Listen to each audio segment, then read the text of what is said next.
उज्जैन के रहस्यमयी काल भैरव मंदिर से जुड़ी रोचक बातें। महाकाल की नगरी उज्जैन, जहां के कण कण में महादेव का वास है, यहां हर दिन चमत्कार होते रहते हैं। महाकाल की इस नगरी में पाव पखारती क्षिप्रा नदी है, जिसे मोक्षदायिनी क्षिप्रा भी कहा जाता है। धर्म ग्रंथों के अनुसार उज्जैन नगरी जीवन और मौत के चक्र को खत्म कर भक्तों को मोक्ष देती है। यहाँ हर दिन भगवान भक्तों की बुराई को निगल लेते हैं और दूर कर देते हैं उनके सारे कष्ट। शिव की इसी नगरी में बसा है एक ऐसा मंदिर जहां स्वयं शिव के अवतारी काल भैरव भक्तों को साक्षात दर्शन देते हैं। भक्तों के लिए भक्ति, आस्था और आराधना की वो मंजिल जहां सुबह शाम बजने वाली घंटों की ध्वनि निरंतर किसी चमत्कारी शक्ति का आभास करवाती है। जहां दूर दूर से भक्त कष्टों की चिंता किए बिना चले आते हैं, क्योंकि उन्हें तो बस इंतजार होता है भगवान के साक्षात स्वरूप से मिलने का और यहाँ होने वाले मदिरा पान के चमत्कार के साक्षी बनने का।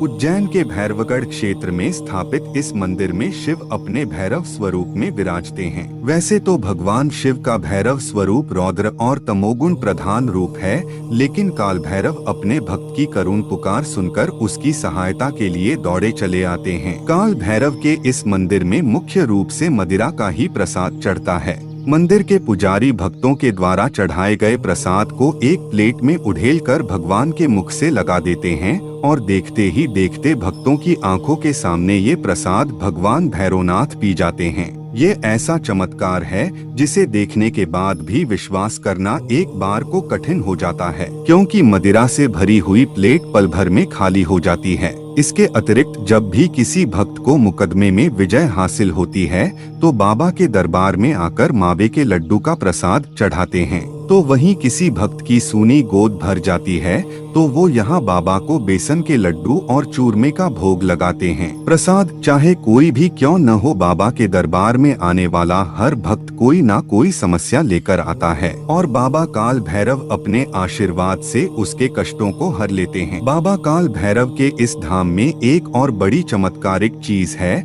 जो भक्तों का ध्यान बरबस ही अपनी ओर खींचती है, और वो है मंदिर परिसर में स्थापित दीपस्तंभ। श्रद्धालुओं द्वारा दीपस्तंभ की इन दीपमालिकाओं को प्रज्वलित करने से सभी मनोकामनाएं पूरी होती हैं। भक्तों द्वारा शीघ्र विवाह के लिए भी दीपस्तंभ का पूजन किया जाता है। जिनकी भी मनोकामनाएं पूरी होती हैं, वो दीपस्तंभ के दीप अवश्य प्रज्वलित करवाते हैं। इसके अतिरिक्त मंदिर के अंदर भक्त अपनी मनोकामना के अनुसार दीप जलाते हैं। जहां एक तरफ शत्रु बाधा से मुक्ति व अच्छे स्वास्थ्य के लिए सरसों के तेल का दीपक जलाने की परंपरा है, तो वहीं अपने मान प्रतिष्ठा में वृद्धि की इच्छा करने वाले चमेली के तेल का दीपक जलाते हैं। काल भैरव के इस मंदिर में दिन में 2 बार आरती होती है। एक सुबह 8:30 बजे आरती की जाती है, दूसरी आरती रात में 8:30 बजे की जाती है। महाकाल की नगरी होने से भगवान काल भैरव को उज्जैन नगर का सेनापति भी कहा जाता है। काल भैरव के शत्रु नाश मनोकामना को लेकर कहा जाता है कि यहाँ मराठा काल में महादजी सिंधिया ने युद्ध में विजय के लिए भगवान को अपनी पगड़ी अर्पित की थी।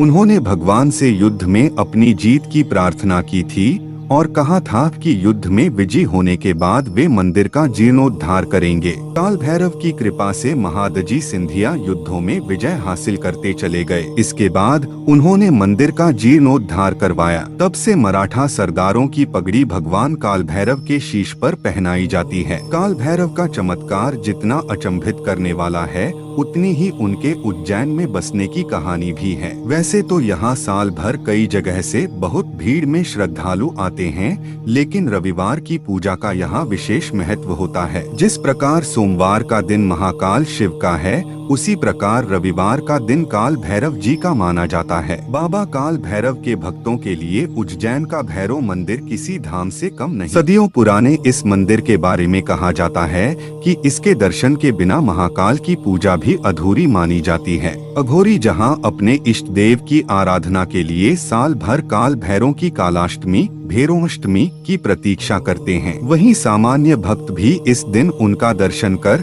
सर झुकाकर आशीर्वाद लेना नहीं भूलते। मार्गशीर्ष अगहन मास के कृष्ण पक्ष की अष्टमी को काल भैरवाष्टमी कहते हैं, क्योंकि इस दिन काल भैरव का जन्म हुआ था। शहर से 8 किलोमीटर दूर काल भैरव के इस मंदिर के बारे में कहा जाता है कि अगर कोई उज्जैन आकर महाकाल के दर्शन करे और काल भैरव न आए तो उसे महाकाल के दर्शन का आधा ही लाभ मिलता है। अगर वीडियो अच्छा लगे तो धर्म पंच टीवी को जरूर सब्सक्राइब करें। धन्यवाद। मिलते हैं अगले वीडियो में।